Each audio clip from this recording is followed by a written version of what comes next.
Hello, everyone. Welcome back. My name is Jeff Mendelson, and this is the One Big Tip podcast. And today, I am really pleased to have with me on the line Dr. Shirag Shemmassian. Dr. Shemmassian is the founder of the Shemmassian Academic Consulting Group and one of the world's foremost experts on medical school, grad school, and college admissions. Dr. Shemmassian and his team have helped thousands of students overcome obstacles and get into the schools of their dreams for nearly 20 years, thanks to a systematic approach. His expertise has been featured in the Washington Post, Business Insider, and many, many more. So I'm so happy to have him on the show today. We're going to have a very interesting discussion, not only about what it takes to get into college these days, but also some really interesting lessons that we can teach our kids who are newly going into school and how to get the most out of it. So, Dr. Shirag, thank you so much. Welcome to the show. Thanks for having me, Jeff. Really appreciate it. So, I'm really interested about this backstory, right? About how you got into this, right? Because getting into top tier schools Mhm. is not easy, right? First of all, it's not easy, right? It's very competitive here in the U.S., but also there is a lot of misinformation out there, right? Especially for parents that maybe they're new immigrants to this country, or maybe they just don't know how to understand what it takes to do a good essay and to fill out the Mhm. paperwork correctly and all that. So that's where you come in. So there's definitely a void that needed to be filled. Can you please tell us a little bit about your background and how you got to where you are today? Yeah, absolutely.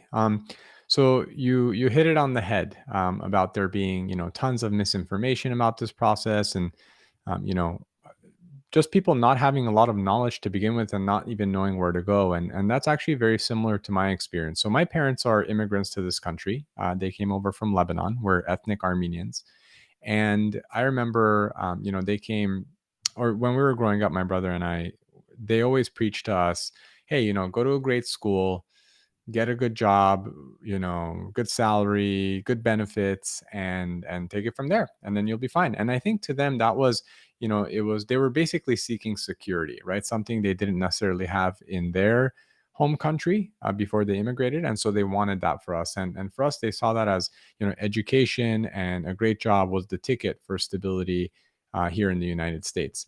And they preached it, and they preached it, and they preached it. And I went to an Armenian school, meaning there all the students were Armenian, all the teachers, well, not all the teachers, but 80+% of the teachers were Armenian. Most of them were immigrants to the States. And so when it came time to apply to college, I was like, cool, mom, cool, dad, like, how do I do this? They're like, I don't know, we didn't go to school here, or Yeah, we certainly didn't not plan in for this. this. Yeah, like, well, you're asking too many questions, kind of thing. And so then when I turned to a college counselor at school, also, there was a lot of, okay, well, if you want to go to schools here in the LA area, where I grew up in Los Angeles, if you want to go to schools in the LA area, here are some of the ones that you might be interested in. Here are the requirements for them. Here's the application portal. Good luck. But no one was talking about this in 9th, 10th, 11th grade. No one, was an expert on helping students develop their own essays and so on. So if you had different aspirations, like let's say you wanted to go to a school outside the LA area or in a certain tier, you're kind of on your own. And so I was one of those people, and I said, okay, I have to figure this out on my own. And so I read everything I could. I applied successfully, ended up going to Cornell. And along the way, people were just asking for a lot of help. They're like, hey, I've actually kind of had similar dreams. Is this something that you can help me with?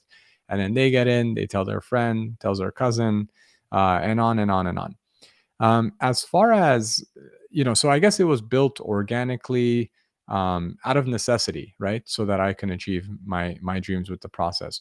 In college, that continued, helping people get into top colleges, into medical schools, and so on. And I found myself, and this is related to your background too, and digital marketing, where I was giving out a lot of similar advice over and over again. Not that the advice was generic and everything was always customized to the people that I was helping, but I found that foundationally there was a lot of advice cutting across, different student circumstances. So I want to share resources with people. I found years ago there was nothing good online for me to share with people. So I was like, I should start just writing about this so that I can send to my students. And you know, earlier it was all word of mouth and things like this. And then I noticed at some point there was a shift. The people who started contacting me, I had never heard of, I had no connection with. And I asked them, how the heck did you find me? And they said, oh, I found one of your, guides online. And I was like, what? Like, who are, how does that work? Because I don't have a tech background, not, I don't have a formal, no formal business training or anything like that. And so I learned, oh my gosh, like the stuff that I've been writing about online is now appearing in Google. I was like, oh, I didn't know how Google, makes those decisions on what to promote, on their first page and stuff. And so I was like, okay, SEO is a thing. And I should probably study this rather than leave it to chance and hope for the best. And so started getting much more sophisticated with that, improving that, and then also, improving over time our ability to do video and growing from there. But to go back to the genesis of the business, it was really, like I said, it's not something that I set out to do from the beginning. I just want to help people achieve their dreams with their education and their career. And I pursued it for myself, and it sort of ballooned from there. I often joke that I've never met a like an 8-year-old who, when you ask them, what do you want to do when you grow up, no one tells me I want to help people get into college or medical school. It's not like a dream that youngsters typically have. It's not like joining the NBA or being an NFL player or something like that. But rather something that I just developed a massive passion for over time, after pursuing it for myself. That's such an interesting backstory because basically, you go into school and you start out thinking like, "Oh, I'm going to be a doctor. Or Mhm. I'm going to be a lawyer or what have you." Yeah. And then, like all these other factors start to coalesce into something that make it that so much easier for you to serve a distinct group of people who maybe have had, a very similar experience. And basically what that does is that it transforms yourself. You become that leader. You become that person who can make a greater impact than probably what you originally studied. Yeah, exactly. And you don't realize along the way how much you're learning. You're just kind of like, let me get through this thing. And then, of course, the issues that you're having or that you had before are issues that thousands of others, millions of others are going to experience. And so over time, when you study things for yourself and then help, a good chunk of other people, you notice all of the patterns. You basically come across every possible scenario, and your expertise develops over time. I love it. I love that backstory. Thank you so much for sharing that. Yeah, So, thanks. I want to talk a little bit more about some of the not so much the mechanics of what it takes to get into a top tier school, but a little bit more about the psychology of what we need to be teaching our kids on how to on how to apply, how to lose gracefully, how to then succeed once they get in. All of these are like really big things. Like my daughter is a first year at Florida State. She got in full scholarship, full ride, everything's great. Congrats. Now I have Yeah, Thank you. And now I have a nephew, who's a senior in high school, and he's, got all that senior angst of what am I going to do? How am I going to do it? And how can I possibly get into all these schools? sure. Right. So I want to talk a little bit about, your one big tip, which talks about using failure as a learning opportunity in order to really, create the foundation for your success. And I don't want to steal too much of your thunder, but like you really do have a good like a few good examples of how that works and why that's important. Can we talk a little bit about your one big tip and why it plays so key into how you console not only parents but also students when they want to get into these top tier schools? Yeah, absolutely. So it's really interesting. We're taught in school, especially if you're a very high achieving student and you have parents who have high expectations academically and otherwise, failure is so frowned upon. It's so frowned upon. People do anything to avoid failure. And I don't mean failure like getting F on a test, right? So for students who get straight A's, a B plus is considered a failure. Heck, an A minus might even be considered a failure. If you don't get access to a certain extracurricular opportunity, failure. If you don't get into a specific college, failure. So we're taught to avoid failure so much and do everything we can to avoid it, that so many high achievers don't experience it, very early on, or at least through their education. And so they've set themselves up for a very precarious, situation when they apply to colleges. It's funny though, because when we're kids, when we're really, really little, we fail all the time. I'm the parent of a 3-year-old. My child fails all the time. He trips, he uses incorrect grammar, he does all of these things that we teach and we correct and we find cute and we know that it's going to get better. We use it as a learning opportunity. But once our students get into grade school and when they're applying to college, it's like, oh my goodness, God forbid that they ever experience another failure or encounter a difficulty. And a lot of parents, I think, try to shield and protect their kids. And I get it. And I get wanting to protect and promote your children. But at the same time, if they don't experience, failure or other hardships and all this kind of stuff, they're not going to develop any sort of resilience when inevitably in their life they're going to, encounter some challenge. And this is the case with college admissions because you'd be surprised relative to how difficult it is. And parents and students are aware intellectually how difficult it is. They don't actually believe it can happen to them. Let me give you some examples of what I mean. So, in recent years, like top 5 college admissions, the acceptance rate for most of the top schools is below 10%. Some are even below 5%. And you have families that are like, yeah, I know it's really hard these days. I know the acceptance rates, but I'm pretty sure my kid will get it. It's like, if I told you the acceptance rate for a school is 4%, yeah, it's good to feel optimistic, but you can't put all your eggs in that one basket and be shocked if it didn't work out, right? It's almost like I'm sure my kid's going to win the lottery. Yeah, if I told you today, Jeff, 4% chance you're going to eat dinner tonight, you're going to be like, I'll bet my life savings that I'm going to eat dinner tonight. You're going to say, oh no, like there's a 96% chance I don't. But I think when we're so emotionally invested in something and we haven't envisioned or imagine the possibility of it not working exactly the way we want, well, then you're setting yourself up. Like I said, you're in a precarious spot, right? Because what if it doesn't? And this leads to an issue where it's like, well, I only want to attend the college if it's in the top 10 or in the top 20 or whatever the case might be. And what ends up happening is sometimes people build a school list that is overly competitive. They might also be so worried about failure that they try to play it safe with their essays. So they write about topics that are generic or they write about it in a generic way. And then when essentially they're trying to not swing for the fences in any way because, well, we don't want to screw it up. We work really hard in high school. Or another example is, when people panic, they might edit essays until the last minute. They might get feedback from parents, teachers, whatever. Parents might insert themselves, and all of a sudden they reduce the student's voice in the essay and they lead to a very generic response.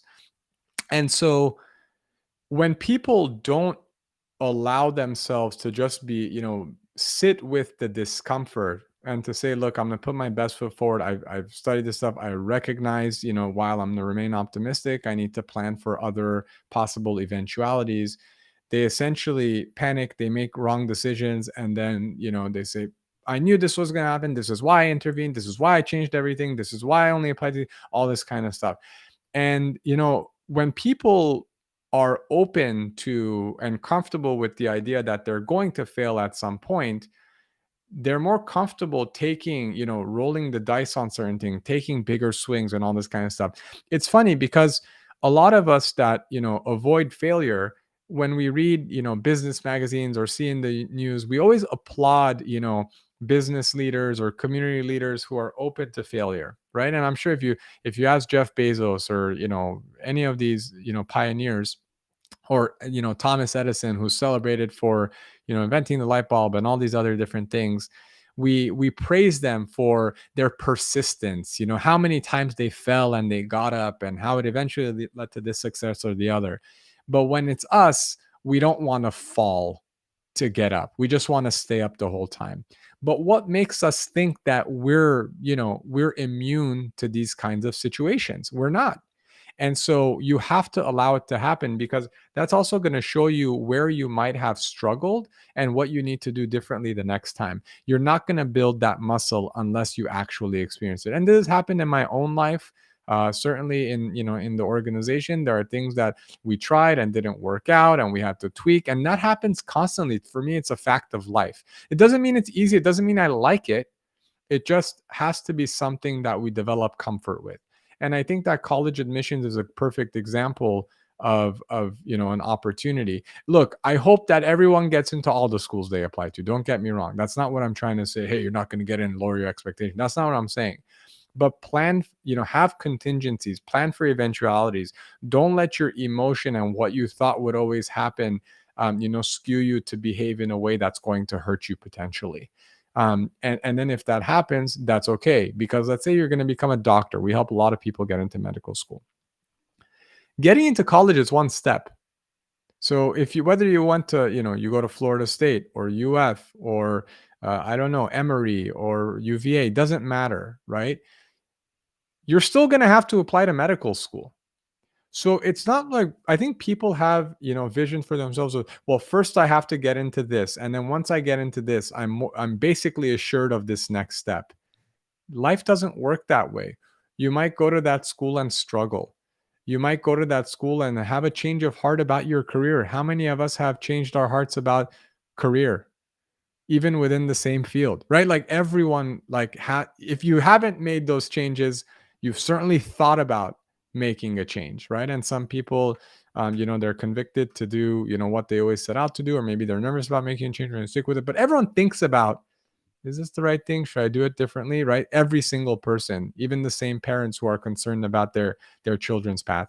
And so this is why I'm such a huge fan of, making sure that you have that experience and to grow from it rather than trying to avoid it because you're not gonna.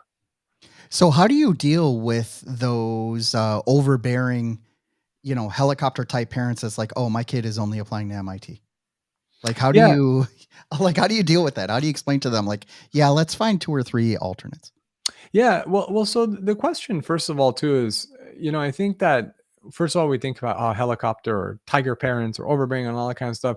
I like to understand why someone feels the way they do. Like, what does this school mean to them, right? Because we certainly have students every single year who get into, Ivy League programs in Stanford and places like this. Um, but the thing is, we just have to plan for contingencies. Like, in every other area of their life, whether if they're investing in stocks, they're not just putting all their money on one stock and hoping for the best. No, they're hedging their bets. They are, they're making sure to have a balanced portfolio and all this kind of stuff. But when it comes to schools, they're like, MIT or bust or Princeton or bust or whatever. And so we have to have a talk like, well, what does it mean? Okay, if they got into MIT, you believe what will happen. Okay, and if they don't get into MIT, you believe what will happen, and just really challenging those those preconceptions about what, how MIT is the golden ticket and everywhere else is not the golden ticket. And then talk about, well, this is MIT's acceptance rate, like what's the plan if it didn't work out? They're like, well, we're hiring you because we wanted to work. I'm like, I hear you and I share your goal, but let's be mindful of percentages and statistics, and how do we do that? And so some people, and this is true of all of us, whether we're buying, a water filter or we're, thinking about our kids' college, some of us make decisions based on information, what has the best features, the best stats, whatever. Others make it on emotion. Others make it on, different factors. And so it's important to identify what somebody responds to and work with them while appealing to the thing that really what they really deal with, right? So if someone's just very data driven, very information based, it might be providing the right information and data to help support your advice. For others, it might be digging a little bit more into the emotion of it. Well, what does this mean to you? Where is this coming from? Why is it important? Okay, this other school, if they got in, your concern would be what exactly? Because I've had people say, I don't want my kid to go to Duke. I only want Harvard, Princeton, or MIT. Well, when Duke's a world-class institution. And so identifying what those things are and then appealing to those feelings. That's really cool that you brought up some of those points. One of the things that I noticed was that, so first of all, I got my bachelor's degree and my master's degree later in life. I didn't do it right out Okay. of college. Right. And I did it, with it, my kids were infants, and I really had to push through this. Mm-hmm. And when I finished my master's degree, right, Yeah. I got an MBA from the University of Miami, and I thought nobody could touch me. And I was like, I was just waiting for Google to call. right? I speak 3 languages to a high level. I have a mountain of technical and pre-sales experience and, technical speaking to corporate, all that neat stuff. I thought I would be a shoo-in. Do you know what I heard? Crickets, Yep. right? Across the board.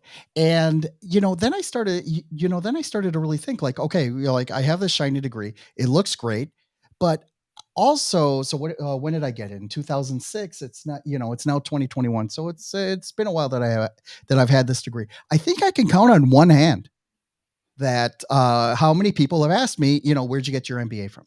Mhm. Right? It's like not even a topic of conversation. It almost feels like, like the Rolex flex, right? It's Mhm. like, oh yeah, I went to UM. Okay, it's not the same as saying I went to Berkeley, right? But still, it's like I put myself through that school. I'm proud of Sure. that achievement, but nobody really approaches me about it. And I was telling that to my kids as well. Like yeah, you should want to get into these top tier schools, right? And great, if we can afford it and you can get the scholarships and you can make all that happen, great.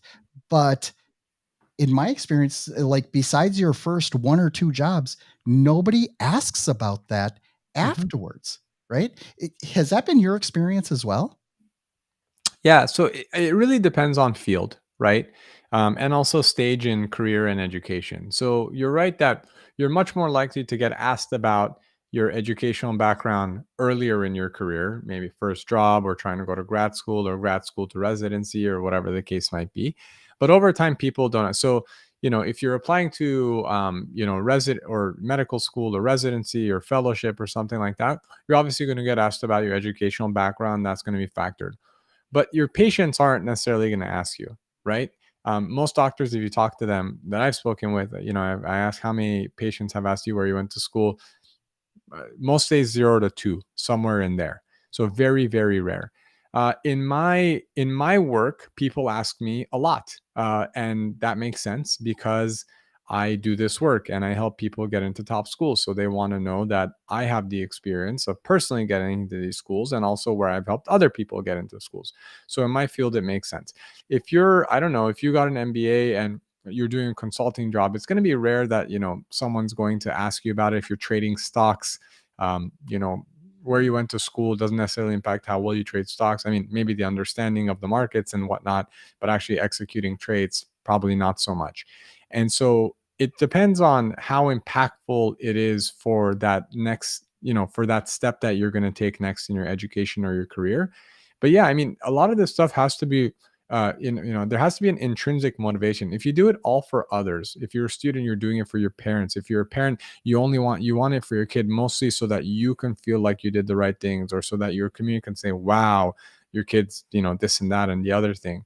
Those are very fleeting kinds of things. So at the end of the day, you have to do it because of it's going to help you accomplish what you want to accomplish, and because it's going to be personally satisfying. I mean, to me, going to a great school for undergrad is very personally satisfying. Yes, it's nice to be able to tell people, yes, I went to an Ivy League school, especially when I'm helping their students with the admissions process. But at the same time, that gives me far less satisfaction than just knowing, hey, like given the community I grew up in where this wasn't a thing for a lot of Armenians growing up in Los Angeles, there are very few of us that have gone to certain schools.